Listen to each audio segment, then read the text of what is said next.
ಜ್ಞಾನಮುದ್ರಾಯೋಗಿನೇ ನಾಥಾರ್ಗಣೇಶಾಯ ನಮೋ ವೇದಾಂತವೇದಿನೇ. ಓಂ ರಾಮಾಯ ರಾಮಭದ್ರಾಯ ರಾಮಚಂದ್ರಾಯ ವೇದಸೇ ರಘುನಾಥಾಯ ನಾಥಾಯ ಸೀತಾಯ ಪತೇ ನಮಃ. ಮನೋಜವಂ ಮಾರುತತುಲ್ಯವೇಗಂ ಜಿತೇಂದ್ರಿಯಂ ಬುದ್ಧಿಮತಾಂ ವರಿಷ್ಠಂ ವಾತಾತ್ಮಜಂ ವಾನರಯೋತ್ತಮುಖ್ಯಂ ಶ್ರೀರಾಮದೂತಂ ಶರಣಂ ಪ್ರಪದ್ಯೆ. ಓಂ ನಾರಾಯಣಂ ನಮಸ್ಕೃತ್ಯ ನರಂ ಚೈವ ನರೋತ್ತಮಂ ದೇವೀಂ ಸರಸ್ವತೀಂ ವ್ಯಾಸಂ ತತೋ ಜಯಮುದೀರಯೇತ್. ವ್ಯಾಸಾಯ ಭವನಾಶಾಯ ಶ್ರೀಶಾಯ ಗುಣರಾಜೇ ಹೃದ್ಯಾಯ ಶುದ್ಧವಿದ್ಯಾಯ ಮಧ್ವಾಯ ಚ ನಮೋ ನಮಃ. ತಪಸ್ವಾಧ್ಯಾಯ ಶುಶ್ರೂಷಾ ಕೃಷ್ಣಪೂಜಾರತಂ ಮುನಿಂ ವಿಶ್ವೇಶಮಿಷ್ಟದಂ ವಂದೇ ಪರಿವ್ರಾಟ್ ಚಕ್ರವರ್ತಿನಂ. ಶ್ರೀಗುರುಭ್ಯೋ ನಮಃ. ಹರಿ ಓಂ. ಹಂಸಡಿಬಿಕರು ಬಂದಿದ್ದಾರೆ. ಕೃಷ್ಣ ಹೇಳಿದ ಹಾಗೆ ಯಾರ ಹತ್ರ ಸಾತ್ಯಕ್ಕೆ ಹತ್ರ ಹೇಳಿ ಕಳಿಸಿದ್ದಾನೆ. ಸಾತ್ಯಕ್ಕೆ ಬಂದು ಹೇಳಿದ್ದಾನೆ ಏನಂತ ಹೇಳಿದರೆ, ಭಾಳ ನಿಮಗೆ ಯುದ್ಧ ಮಾಡಲಿಕ್ಕೆ ಬಹಳ ನಿಮಗೆ ಇಚ್ಛೆ ಆಗಿದೆಯಲ್ಲ, ಹೋಗಿ ಪುಷ್ಕರಕ್ಕೆ ಬರಬೇಕಂತ, ನೀವು ಕೂಡಲೇ ಬರಬೇಕಂತ ಅಂತ ಹೇಳ್ಕೊಂಡು ಹೇಳಿ ಅವನು ಹೋಗಿಬಿಟ್ಟಿದ್ದಾನೆ. ಸೊ ಇವರು ಬಂದಿದ್ದಾರೆ ಅಲ್ಲಿಗೆ ಪುಷ್ಕರಕ್ಕೆ. ಈ ಕಡೆಯಿಂದ ಕೃಷ್ಣ ಬಲರಾಮರು ಬಂದಿದ್ದಾರೆ. ಇಲ್ಲಿ ಈ ಹಂಸಡಿಬಿಕರ ಜೊತೆಗೆ ಅವ್ರದ್ದು 10 ಅಕ್ಷೋಹಿಣಿ ಸೈನ್ಯ ಅಲ್ಲದೆ ವಿಚಕ್ರ ಅಂತ ಹೇಳುವಂಥ ಅವರ ಸ್ನೇಹಿತ ಅವನು ಸಹ ಏನಂತ ಹೇಳಿದರೆ ಅಜೇಯತ್ವ ಅವಧ್ಯತ್ವ ಇರುವಂಥವನು. ಆಮೇಲೆ ಅವನದು 6 ಅಕ್ಷೋಹಿಣಿ ಸೈನ್ಯ. ಆಮೇಲೆ ಹಿಡಿಂಬ ಅವನು ಬಂದಿದ್ದಾನೆ. ಸೊ ಅವನಿಗೂ ರುದ್ರದೇವರಿಂದ ಅವಧ್ಯತ್ವ ಅಜೇಯತ್ವ ಇದೆ. ವಿಚಕ್ರನಿಗೆ ಬ್ರಹ್ಮದೇವರಿಂದ, ಆಮೇಲೆ ಇವನಿಗೆ ಹಿಡಿಂಬನಿಗೆ ರುದ್ರದೇವರಿಂದ. ಸೊ ಅಲ್ಲಿಗೆ ಈ ಅವಧ್ಯತ್ವ ಮತ್ತು ಅಜೇಯತ್ವ ಇರುವವರು ಎಷ್ಟು ಜನ ಇದ್ದಾರೆ ಅಂತ ಹೇಳಿದರೆ, 2 ಜನ ಹಂಸಡಿಬಿಕರು, 2 ಜನ ಅವರ ಗಣಗಳು, ಆಮೇಲೆ ಒಬ್ಬ ವಿಚಕ್ರ, ಆಮೇಲೆ ಇನ್ನೊಬ್ಬ ಹಿಡಿಂಬ. ಇಷ್ಟು ಜನ 6 ಜನ ಅವರಿಗೆ, ಅಷ್ಟು ಜನರಿಗೂ ಒಂದು ಬ್ರಹ್ಮದೇವರಿಂದ ಒಂದು ರುದ್ರದೇವರಿಂದ ವರ ಪಡ್ಕೊಂಡವರೇ ಇರೋದು. ಅವರಿಗೆ ಆ 10 ಅಕ್ಷೋಹಿಣಿ ಅವಂದಾದರೆ, ಯಾರ್ದು ಹಂಸಡಿಬಿಕರದ್ದಾದರೆ 6 ಅಕ್ಷೋಹಿಣಿ, ವಿಚಕ್ರನದ್ದಾದರೆ 16 ಅಕ್ಷೋಹಿಣಿ ಆಗಿ ಹಿಡಿಂಬಂದು 1 ಅಕ್ಷೋಹಿಣಿ ಸೈನ್ಯ ಸೇರಿ 17 ಅಕ್ಷೋಹಿಣಿ ಸೈನ್ಯ. ಮತ್ತು ಇವರು 6 ಜನ ಅವಧ್ಯತ್ವ ಅಜೇಯತ್ವ ಇರುವಂಥ ವರ ಇರುವವರು ಕೃಷ್ಣನ ಎದುರು ನಿಂತಿದ್ದಾರೆ. ಕೃಷ್ಣ ಹೋಗಿ ಅವರ ಮೇಲೆ ಬಿದ್ದಿದ್ದಾನೆ ಅಂತ ಹೇಳಿದ್ರೆ, ಬಿದ್ದಿದ್ದಾನೆ ಅಂತ ಹೇಳಿದ್ರೆ ಆಕ್ರಮಣ ಮಾಡಿದ್ದಾನೆ. ಯಾವುದು ಭಗವಂತನಿಗೆ ಏನಾದರೂ ಹೆದರಿಕೆ ಇದೆಯಾ? 17 ಅಕ್ಷೋಹಿಣಿ ಇರಲಿ, 27 ಅಕ್ಷೋಹಿಣಿ ಇರಲಿ, ಯಾವುದೇ ತಾಪತ್ರ ಇಲ್ಲ ಭಗವಂತನಿಗೆ. ಸೊ ಭಗವಂತ ಏನು ಮಾಡಿದ್ದಾನೆ, ಹೋಗಿ ಕೃಷ್ಣ ದಾಳಿ ಮಾಡಿದ್ದಾನೆ ಅವರ ಮೇಲೆ. ಅಲ್ಲಿವರೆಗಾಗಿದೆ. 249 ಆಗಿದೆ. ಹರಿಶ್ಚತೌ ಸಸಾರಹ ಅಲ್ಲಿಗಾಗಿದೆ. ಸೊ ಈಗ 250ನೇ ಶ್ಲೋಕ ವೇಲಾರೆ.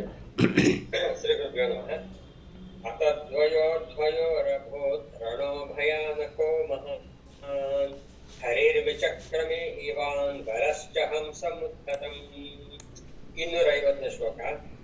ಆಮೇಲೆ ಭಯವನ್ನು ಹುಟ್ಟಿಸತಕ್ಕಂತ ಮಹತ್ತಾದ ಯುದ್ಧವು ಇಬ್ಬರಿಗೂ ಆಯಿತು.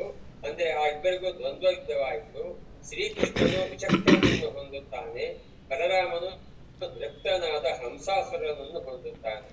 ಅತದ್ವಯೋರ್ದ್ವಯೋರಭೂತ್ ರಣೋ ಭಯಾನಕೋ ಮಹಾನ್ ಹರಿರ್ವಿಚಕ್ರಮೇ ಇವಾನ್ ಬಲಶ್ಚ ಹಂಸಂ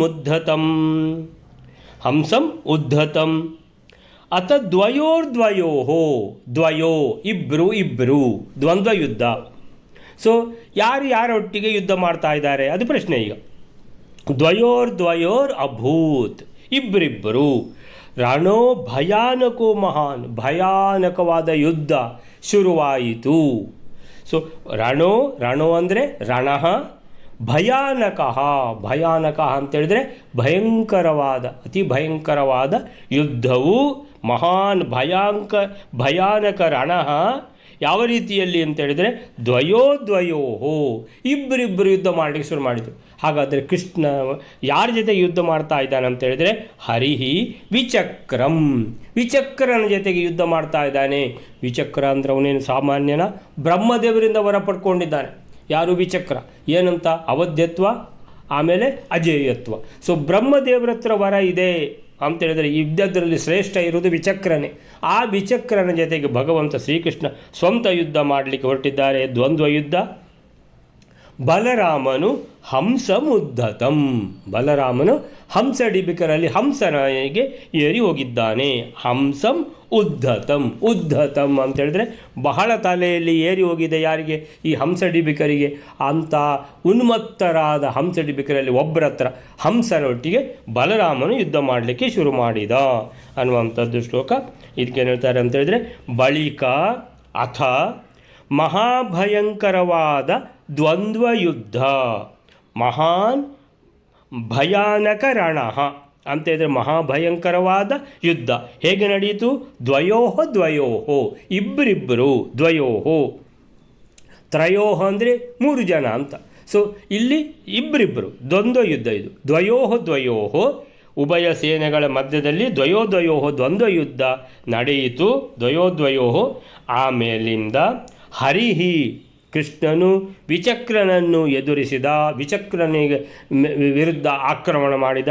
ಬಲರಾಮನು ಬಹಳ ಉದ್ಧತನಾದ ಹಂಸನನ್ನು ಎದುರಿಸಿದ. ಇನ್ನು 250ನೇ ಶ್ಲೋಕ ಆಯಿತು. ಪೈಲಾರೇನಷ್ಟು ಶ್ಲೋಕ? 251ನೇ ಶ್ಲೋಕ.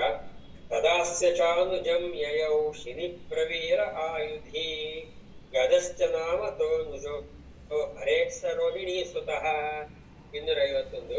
ಸಾತ್ವಿಕೆಯು ಆಯುಧವಿಳವನಾಗಿ ಆ ಹಂಸಾಸುರನ ತಮ್ಮನಾದ ಡಿಬಿಕನನ್ನು ಹೊಂದುತ್ತಾನೆ.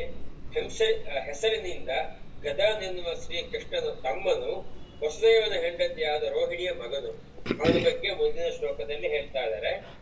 ತದಾಸ್ಯ ಚಾನುಜಂ ಯಯೌ ಶಿನಿ ಪ್ರವೀರ ಆಯುಧಿ ಗದಶ್ಚ ನಾಮ ತೋನುಜೋ ಹರೇಸ ರೋಹಿಣಿ ಸುತಃ.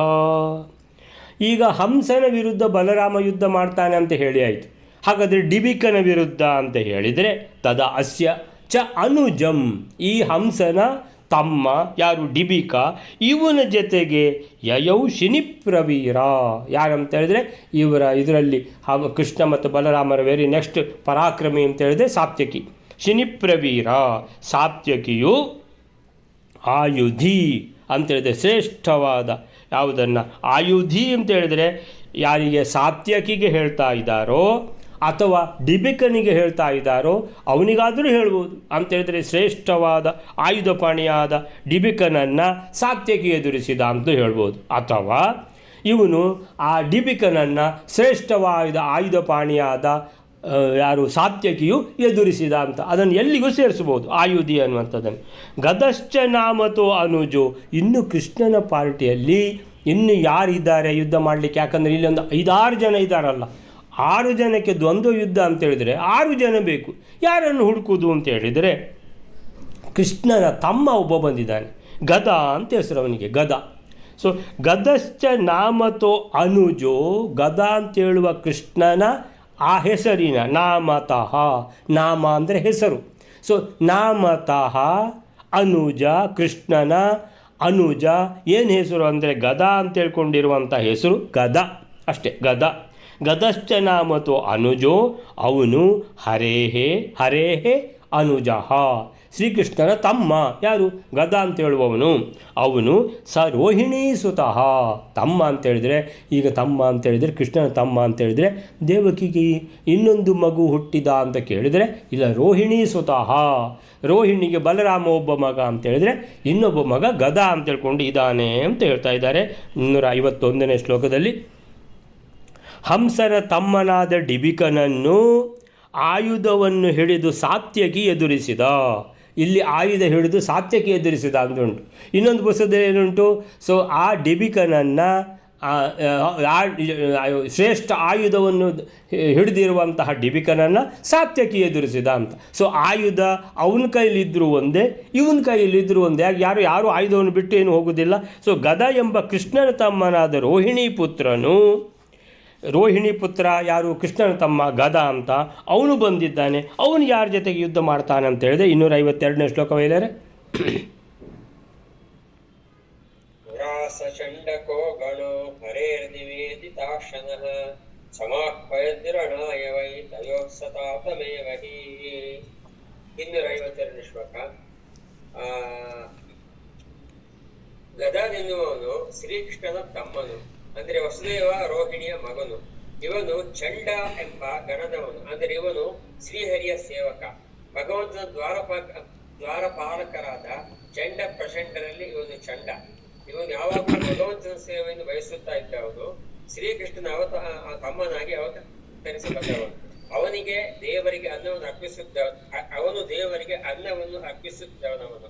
ಅವನು ಯುದ್ಧಕ್ಕಾಗಿ ಈಗ ಹಂಸ ಡಿಬಿಕರ ತಂದೆಯಾದ ಬ್ರಹ್ಮದತ್ತನನ್ನು ಪುರಾ ಸ ಚಂಡಕೋ ಗಣೋ ಹರೇಃ ನಿವೇದಿತಾಶನಃ ಸಮಾಹ್ವಯತ್ ರಣಾಯ ವೈ ತಯೋಃ ಸ ತಾತಮೇವಹಿ. ತಯೋಃ ಸ ತಾತಮೇವಹಿ. ತಯೋಃ ಅಂತ ಹೇಳಿದರೆ ಯಾವಾಗಲೂ ಬರೋದು ಇಬ್ಬರಿಬ್ಬರು. ಸೊ ಈ ಇಬ್ಬರಿಬ್ಬರು ಅಂತ ಹೇಳಿದರೆ ಯಾವಾಗಲೂ ಹಂಸಡಿಬಿಕರದ್ದೇ, ಬೇರೆ ಯಾರ್ದಲ್ಲ. ಸೊ ತಯೋಃ ಸ ತಾತ ಅಂತೇಳಿದರೆ ಅವರಿಬ್ಬರ ತಂದೆ ಕೂಡ ಬಂದಿದ್ದಾರೆ ಅಂತ ಹೇಳ್ಕೊಂಡು ಮೊದಲೇ ನಮಗೆ ಗೊತ್ತಿದೆ. ಯಾರು? ಬ್ರಹ್ಮದತ್ತ ಕೂಡ ಬಂದಿದ್ದಾನೆ ಅಂತ ಯುದ್ಧಕ್ಕೆ. ಸೊ ಆ ಬ್ರಹ್ಮದತ್ತನನ್ನು ಕುರಿತು ಯಾರು ಎದುರಿಸಿದ ದ್ವಂದ್ವ ಯುದ್ಧದಲ್ಲಿ ಅಂತ ಹೇಳಿದರೆ ಈ ಗದ ಅಂತ ಹೇಳುವ ಕೃಷ್ಣನ ತಮ್ಮ ವಸುದೇವ ರೋಹಿಣಿಯರ ಮಗ, ಸಹ ರೋಹಿಣೀ ಸುತಃ ಅಂತೇಳಿದರೆ ವಸುದೇವ ರೋಹಿಣಿಯರ ಮಗ ಗದ. ಸೊ ಆ ಗದ ಕೃಷ್ಣನ ತಮ್ಮ, ಅವನ ಹೆಸರು ಏನು ಅಂದರೆ ಗದ ಅಂತೇಳಿ, ಗದ ನಾಮತಃ ಅನುಜಃ. ಅವನು ತಯೋಃ ಸ ತಾತಂ ಅಂತೇಳಿದರೆ ಆ ಎರಡು ಜನ ಹಂಸಡಿಬಿಕರಿದ್ದಾರಲ್ಲ ಅವರ ತಂದೆ, ತಾತ ಅಂದರೆ ತಂದೆ. ಆ ತಂದೆ ಬ್ರಹ್ಮದತ್ತನನ್ನು ಗದ ಎದುರಿಸಿದ. ಆಮೇಲೆ ಮಧ್ವರು ಹೇಳ್ತಾರೆ ಗದ ಅಂತ ಹೇಳ್ಕೊಂಡು ಅಷ್ಟೇ ಸುಮ್ಮನೆ ಹೇಳ್ತಾರಾ ಅಂದರೆ ಪೂರ್ತಿ ಹೇಳ್ತಾರೆ. ಗದ ಅಂದರೆ ಯಾರು ಅಂತ ನಮಗೆ ಹೇಳ್ತಾರೆ. ಪುರ ಮೊದಲು ಈ ಗದ ಸ ಚಂಡಕೋ ಗಣೋ, ಚಂಡಕ ಅನ್ನುವಂತಹ ಗಣಗಳಲ್ಲಿ, ಗಣಗಳು ಅಂತ ಹೇಳಿದರೆ ಆದರೆ ವಿಷ್ಣುವಿಗೆ ಗಣಗಳು ಅಂತಿಲ್ಲ, ರುದ್ರದೇವರಿಗೆ ಇರೋದು. ಆದರೆ ವಿಷ್ಣುವಿಗೆ ಗಣಗಳು ಅಂತ ಹೇಳಿದರೆ ಪಾರ್ಷದರು ಅಂತ ಅರ್ಥ. ಪಾರ್ಷದರು ಅಂತ ಹೇಳಿದರೆ ಇದು ಗೇಟ್ ಕೀಪರ್ಸ್ ಅಂತ ಹೇಳಿದರೆ ಬಾಗಿಲು ಕಾಯುವವರು. ಅವ್ರು ತುಂಬ ಜನ ಇದ್ದಾರಲ್ಲ ಅಂತ ಹೇಳಿದರೆ ಹೌದು, ಜಯ, ವಿಜಯ, ಚಂಡ, ಪ್ರಚಂಡ ಇವರೆಲ್ಲ ಕೃಷ್ಣನ ಆ ವೈಕುಂಠದಲ್ಲಿ ಇವರೆಲ್ಲ ಬಾಗಿಲು ಕಾಯುವವರು, ದ್ವಾರಪಾಲಕರು. ಸೊ ದ್ವಾರಪಾಲಕರು ಅಂತ ಹೇಳಿದರೆ ಇವರಿಗೇನು ಜ್ಞಾನದಲ್ಲಿ ಕಡಿಮೆ ಇಲ್ಲ, ಇವರು ಕೂಡ ಜ್ಞಾನಿಗಳೇ ಇವರೆಲ್ಲ. ಸೊ ಇವರೆಲ್ಲ ಪಾರ್ಷದರು, ಗಣಗಳಂತ ಹೇಳಿದರೆ ಚಂಡ ಅಂತ ಹೇಳುವ, ಚಂಡ, ಪ್ರಚಂಡ, ಜಯ, ವಿಜಯ ಅಂತ 4 ಇದರಲ್ಲಿ ತುಂಬ ಪ್ರಸಿದ್ಧ ಹೆಸರುಗಳು. ಆ ಚಂಡನೇ ಈ ಗದ ಆಗಿ ಹುಟ್ಟಿದ್ದಾನೆ. ಚಂಡ ಪುರಾಸ ಚಂಡಕಃ ಗಣಃ ಹರೇಃ ನಿವೇದಿತಾಶನಃ. ಅವನೇನು ಮಾಡ್ತಿದ್ದ ಅಂದರೆ ಇವನು ಏನು ಸ್ಪೆಷಲ್ ಅಂತ ಹೇಳಿದರೆ, ಎಲ್ಲಿ ಭಗವಂತ ಶ್ರೀಕೃಷ್ಣ ಎಲ್ಲಿ ಹೊರಗೆ ಎಲ್ಲಾದರೂ ಏನಾದರೂ ವಿಷಯದಲ್ಲಿ ಹೋಗಿರುವಾಗ, ಸೊ ಹರೇಃ ನಿವೇದಿತ ಅಶನಃ. ಅಶನ ಅಂತೇಳಿದರೆ ಭೋಜನ ವ್ಯವಸ್ಥೆ ಮಾಡುವವನು. ನಿವೇದಿತ ಅಂದರೆ ನೈವೇದ್ಯ ಮಾಡ್ತಿದ್ದ ಅಂದರೆ ಒದಗಿಸಿಕೊಡ್ತಿದ್ದ. ಅಂದರೆ ಭಗವಂತ ಕೃಷ್ಣನಿಗೆ ಇವನು ಅಡಿಗೆ ಮಾಡಿ ಬಡಿಸುವವನು ಆಗಿದ್ದ. ಬಡಿಸುವವನು ಅಂತ ಹೇಳಿದರೆ ನಿವೇದಿತ ಅಂತ ಯಾಕೆ ಹೇಳ್ತಾರೆ ಅಂದರೆ ಭಗವಂತ ಅಲ್ವಾ ಕೃಷ್ಣ, ಅದಕ್ಕೆ ನೈವೇದ್ಯ ಅಂತ ಹೇಳ್ತಾ ಇದ್ದಾರೆ. ಸೊ ಈ ಅಶನ, ನಿವೇದಿತ ಅಶನಃ ಅಂತೇಳಿದರೆ ಅಶನದ ವ್ಯವಸ್ಥೆ ಅಂದರೆ ಹೊರಗೆಲ್ಲ ಸಂಚಾರದಲ್ಲಿ ಕೃಷ್ಣ ಭಗವಂತ ಇರುವಾಗ, ಈ ಸಂಚಾರದಲ್ಲಿರುವಾಗ ಭೋಜನ ವ್ಯವಸ್ಥೆ ಇವನು ಯಾವ ರೀತಿ ಮಾಡ್ತಾ ಇದ್ದ ಅಂದರೆ ಒಂದು ಟಿಫಿನ್ ಕ್ಯಾರಿಯರಿಗೆ ಹಾಕಿಕೊಂಡು ಬಂದು ಕೃಷ್ಣನಿಗೆ ಕೊಡ್ತಿದ್ನೋ ಹೇಗೋ ಅಂತೂ ಒಟ್ಟಾರೆ ಅಂತ ಹೇಳಿದರೆ ಭೋಜನ ವ್ಯವಸ್ಥೆ ಈ ಗದ ನೋಡಿಕೊಳ್ತಿದ್ದ ಅಂತ ಹೇಳಿದರೆ ಗದ ಹೇಗಾಗಿದ್ದ, ಪೂರ್ವದಲ್ಲಿ ಅವನು ಚಂಡ ಅಂತ ಪಾರ್ಷದನಾಗಿದ್ದ. ಅವನು ಹರೇಹೇ ಭಗವಂತನಿಗೆ, ಹರೇಹೇ ಗಣಃ ಅಂದರೆ ಭಗವಂತನ ಪಾರ್ಷದರಲ್ಲಿ ಒಬ್ಬ. ಅವನು ನಿವೇದಿತ ಅಶನಃ ಅಂದರೆ ನಿವೇದಿತ ಅಶನಃ ಅಂತೇಳಿದರೆ ಊಟದ ವ್ಯವಸ್ಥೆ ಮಾಡುವವನಾಗಿದ್ದ ಶ್ರೀಕೃಷ್ಣನಿಗೆ, ಅಂದರೆ ಬೇಕಾದವನಾಗಿದ್ದ ಅಂತ, ಭಾಳ ಪ್ರೀತಿಯ ಪಾರ್ಷದನಾಗಿದ್ದ ಅಂತ. ಸಮಾಹ್ವಯತ್ ರಣಾಯ ವೈ, ಸಮಾಹ್ವಯತ್ ಅಂತೇಳಿದರೆ ಅವನು ಬಂದಿದ್ದಾನೆ ಕೃಷ್ಣ ಬಲರಾಮರ ಜೊತೆಗೆ. ಯಾರು ಬಂದಿದ್ದಾನೆ? ಈ ಗದ ಅಂತ ಹೇಳುವವನು ಕೂಡ ಬಂದಿದ್ದಾನೆ. ಸಾತ್ಯಕಿ, ಕೃಷ್ಣ ಬಲರಾಮ ಸಾತ್ಯಕಿ ಅಂತ 3 ಜನ ಮಹಾರಥರು ಅವರ ಹೇಳುವಾಗ, ಸೊ ಅವ್ರ ಜೊತೆಗೆ ಇನ್ನೊಂದು ಹೆಸರು ಗದ ಅಂತ ಹೇಳ್ಕೊಂಡು ಇವನು ಯಾರ ಜೊತೆಗೆ ಯುದ್ಧ ಮಾಡ್ತಾ ಇದ್ದಾನೆ, ದ್ವಂದ್ವ ಯುದ್ಧ ಅಂತ ಹೇಳಿದ್ರೆ ಬ್ರಹ್ಮದತ್ತನ ಜೊತೆಗೆ. ಹಂಸಡಿಬಿಕರ ತಂದೆ ತಾತ ಬ್ರಹ್ಮದತ್ತ ಕೂಡ ಬಂದಿದ್ದಾನಲ್ಲ, ಅವನನ್ನು ಸಮಾಹ್ವಯತ್ ರಣಾಯ ವೈ ಅಂದರೆ ಪ್ರಸಿದ್ಧನಾದವನು ಇವನು. ಯಾರು? ಈ ಚಂಡ. ಆ ಚಂಡನೇ ಈಗ ಗದ ಆಗಿ ಹುಟ್ಟಿದ್ದಾನೆ. ಅವನು ರಣಾಯ ಯುದ್ಧಕ್ಕೆ ರಣಾಯ ಅಂತೇಳಿದ್ರೆ. ಸೊ ನಾರಾಯಣಾಯ ಅಂತೇಳಿದ್ರೆ ನಾರಾಯಣನಿಗೆ ನಮೋ ನಮಃ, ನಾರಾಯಣಾಯ ನಮಃ, ಕೃಷ್ಣಾಯ ನಮಃ, ಕೃಷ್ಣಾಯ ನಮಃ.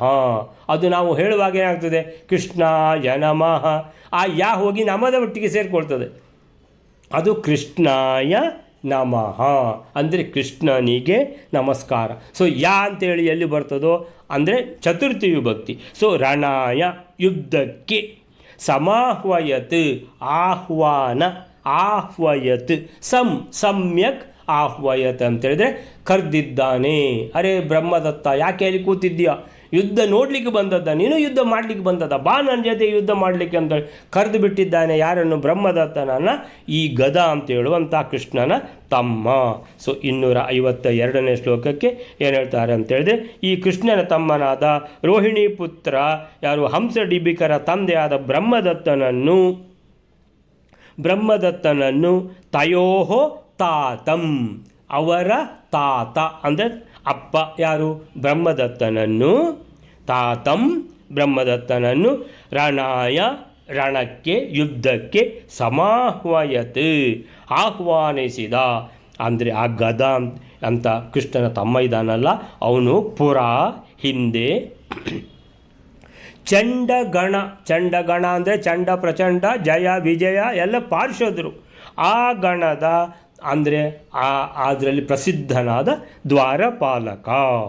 ಅವನು ಭಗವಂತ ಶ್ರೀಹರಿಗೆ ಅನ್ನ ನಿವೇದಿಸುವ ಕಾರ್ಯವನ್ನು ಹೊಂದಿದ್ದವನು.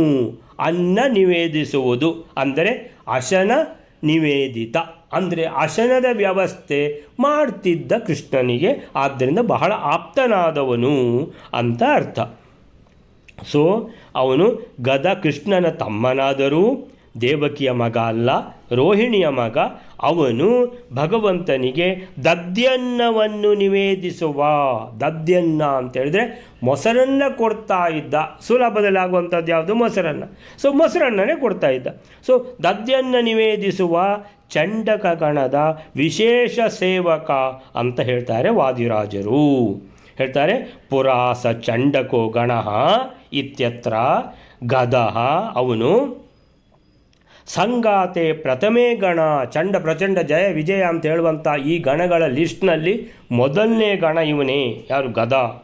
ಇತಿ ವಚನಾತ್ ಚಂಡ ಪ್ರಚಂಡ ಜಯ ವಿಜಯಾದಿ ದ್ವಾರಪಾಲಕೇಶು ಅಂತೇಳಿದರೆ ಈ 4 ಪ್ರಸಿದ್ಧ ದ್ವಾರಪಾಲಕರಲ್ಲಿ ಇವನು ಪ್ರಥಮಂ ಗಣ್ಯತ, ಇವನು ಮೊದಲನೇನವನು. ಆ ಲಿಸ್ಟ್ನಲ್ಲಿ ಫಸ್ಟ್ ಹೆಸರು ಇವಂದೇ, ಚಂಡ.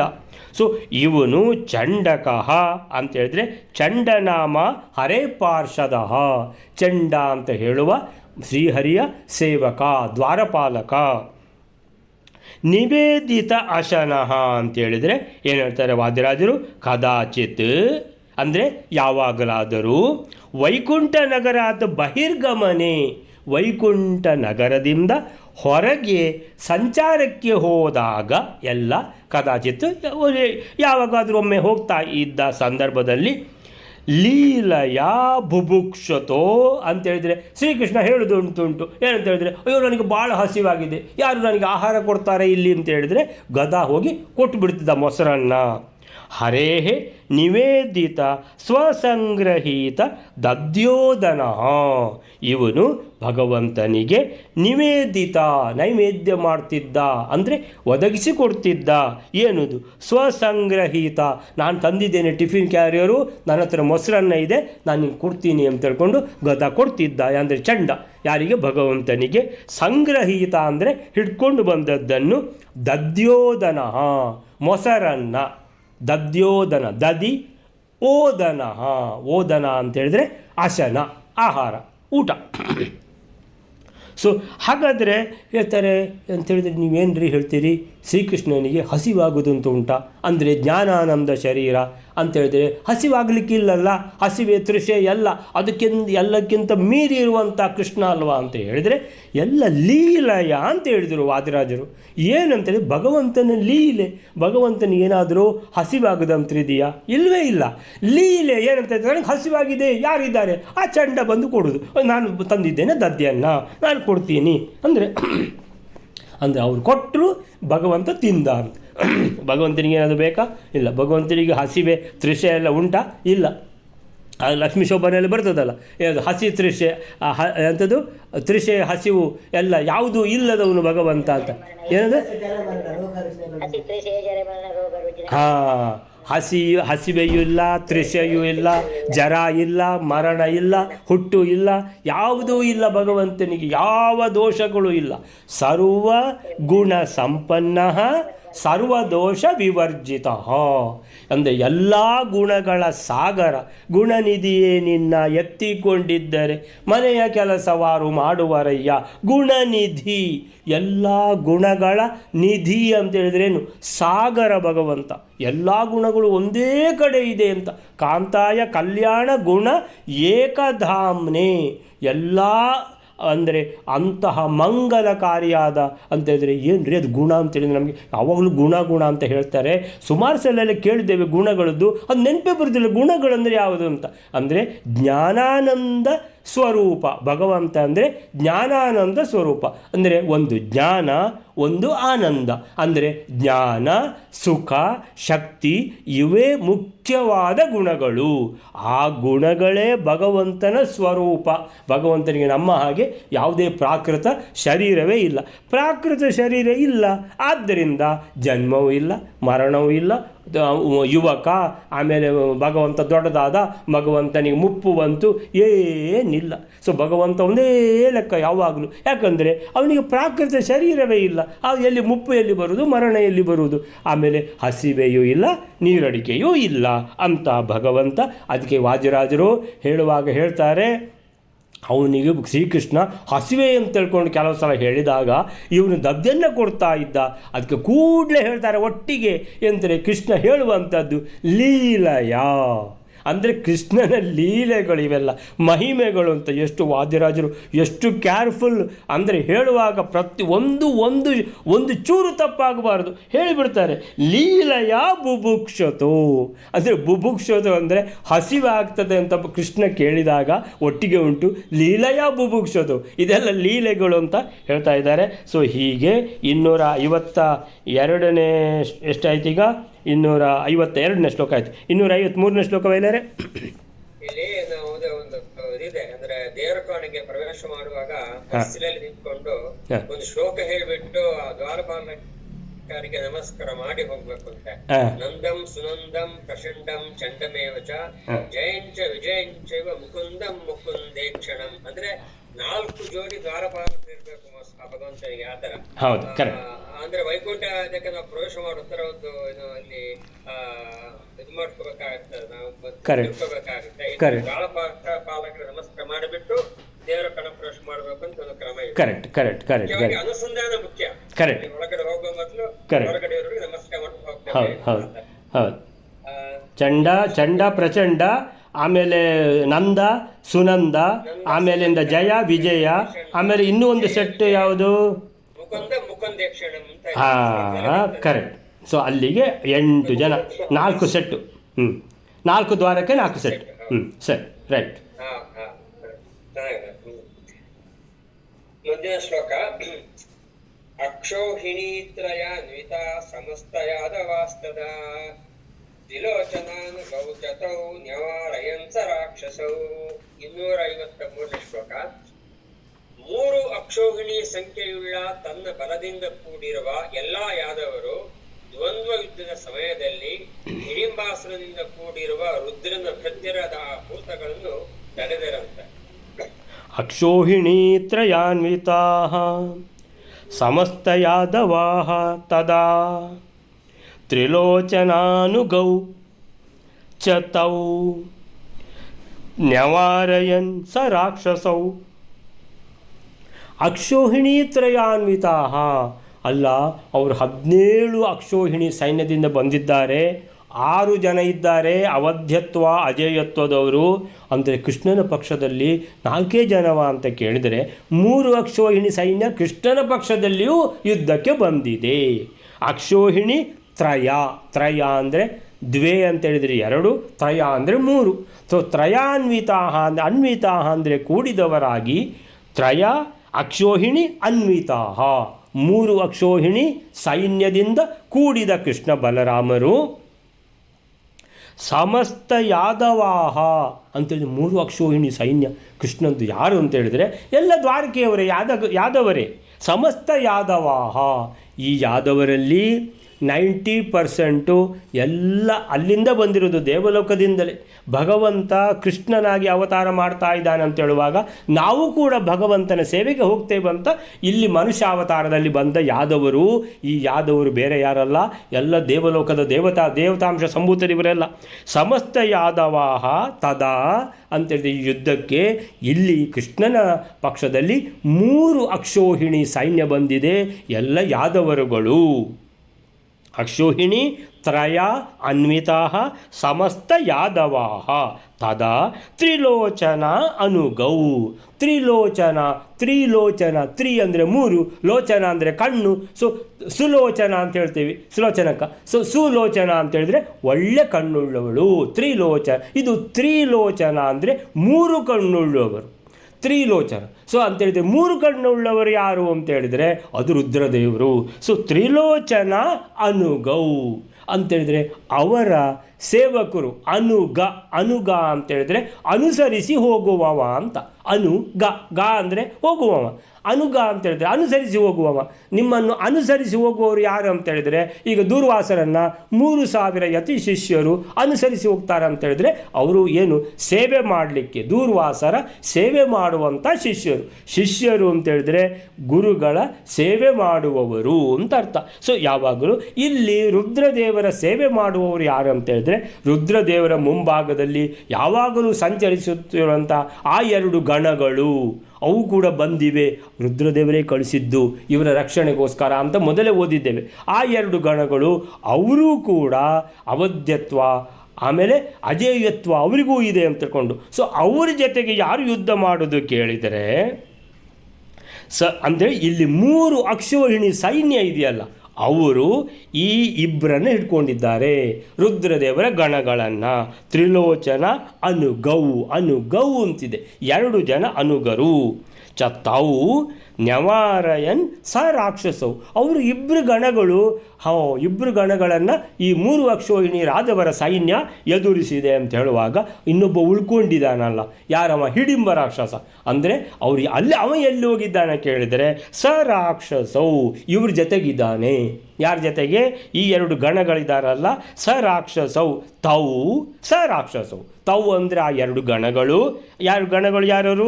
ತ್ರಿಲೋಚನ ಅನುಗೌ, ರುದ್ರದೇವರು ಕಳಿಸಿದ ಆ 2 ಸೇವಕರು ಗಣಗಳು. ಆ ಗಣಗಳ ಜೊತೆಗೆ ರಾಕ್ಷಸವು, ಆ ಹಿಡಿಂಬ ರಾಕ್ಷಸ ಕೂಡ ಇದ್ದಾನೆ. ಅವನನ್ನು ನ್ಯವಾರಯನ್ ಅಂತ ಹೇಳಿದ್ರೆ ತಡೆದರು, ಅಂದರೆ ಯುದ್ಧಕ್ಕೆ ಕರೆದರು. ಯಾರು? ಈ 3 ಅಕ್ಷೋಹಿಣಿ ಸೈನ್ಯ. ಇವರು 3 ಜನರ ಜೊತೆಗೆ 3 ಅಕ್ಷೋಹಿಣಿ ಸೈನ್ಯಕ್ಕೆ 3 ಜನ ಸಿಕ್ಕಿದರು, 2 ಗಣಗಳು ಮತ್ತು ಹಿಡಿಂಬ ರಾಕ್ಷಸ. ಅವರ ಮಧ್ಯದಲ್ಲಿ ಯುದ್ಧ ಶುರುವಾಯಿತು. ಅಲ್ಲಿಗೆ 253ನೇ ಶ್ಲೋಕಕ್ಕೆ ಏನು ಹೇಳ್ತಾರೆ ಅಂತೇಳಿದ್ರೆ, ಸಕಲ ಯಾದವರು ಅಂತೇಳಿದರೆ ಸಮಸ್ತ ಯಾದವಾಹ ತದಾ ಆಗ ಅಕ್ಷೋಹಿಣಿ ತ್ರಯಾನ್ವಿತ 3 ಅಕ್ಷೋಹಿಣಿ ಸೇನೆಯೊಂದಿಗೆ ಮುಕ್ಕಣ್ಣನಾದ ಶಿವನ. ಮುಕ್ಕಣ್ಣ ಅಂದರೆ ತ್ರಿಲೋಚನ. ಮುಕ್ಕಣ್ಣ ಅಂದರೆ 3 ಕಣ್ಣು ಯಾರಿಗೋ ಅವನು. ಬಹುರಿ ಸಮಾಸ. ಕನ್ನಡ ಪಂಡಿತರು ಪಾಠ ಮಾಡಿದರೆ ಆ ರೀತಿ ಪಾಠ ಮಾಡ್ತಿದ್ರು. ಮುಕ್ಕಣ್ಣ ಅಂತ ಹೇಳಿದ್ಕೊಳ್ಳೆ ನೋಡಿ, ಮುಕ್ಕಣ್ಣ ಅಂತ ಹೇಳಿದ್ರೆ 3 ಕಣ್ಣುಗಳು ಯಾರಿಗೋ ಅವನು. ಯಾರು? ರುದ್ರದೇವರು, ಶಿವ. ಮುಕ್ಕಣ್ಣನಾದ ರುದ್ರದೇವರ ಆ 2 ಭೂತಗಳನ್ನು ಅನುಗೌ, ಆ 2 ಗಣಗಳು ಭೂತಗಳು ಅನುಸರಿಸಿ ಹೋಗುವಂಥದ್ದು. ರುದ್ರದೇವರನ್ನು ಅನುಸರಿಸಿ ಈ 2 ಗಣಗಳು ಯಾವಾಗಲೂ ಹೋಗ್ತಿದ್ದವು. ಅದನ್ನು ಏನು ಮಾಡಿದರು? ಆ ಗಣಗಳನ್ನು ಇಲ್ಲಿ ಕಳಿಸಿಬಿಟ್ಟಿದ್ದಾರೆ. ಯಾರಿಗೆ? ಹಂಸಡಿಂಬಿಕರ ಜೊತೆಗೆ ಅವತ್ತೇ ಕಳಿಸಿದ್ದಾರೆ, ಯುದ್ಧಕ್ಕಂತೇನು ಕಳಿಸಿದ್ದಲ್ಲ, ಅವತ್ತೇ ವರ ಕೊಡುವಾಗಲೇ ಕಳಿಸಿಬಿಟ್ಟಿದ್ದಾರೆ. ಹಾಗೆ ಏನಂತೇಳಿದ್ರೆ ಈ ಶಿವನ 2 ಭೂತಗಳನ್ನು ಮತ್ತು ಆ ಹಿಡಿಂಬ ರಾಕ್ಷಸ ರಾಕ್ಷಸವು ಯಾರು ಎದುರಿಸಿದರು? ಆ ಯಾದವ ಸೈನ್ಯ ಇದೆಯಲ್ಲ 3 ಅಕ್ಷೋಹಿಣಿ, ಆ ಯಾದವರು 3 ಅಕ್ಷೋಹಿಣಿ ಸೈನ್ಯದಿಂದ ಕೂಡಿದವರು. ಅವರು ಏನು ಮಾಡಿದರು?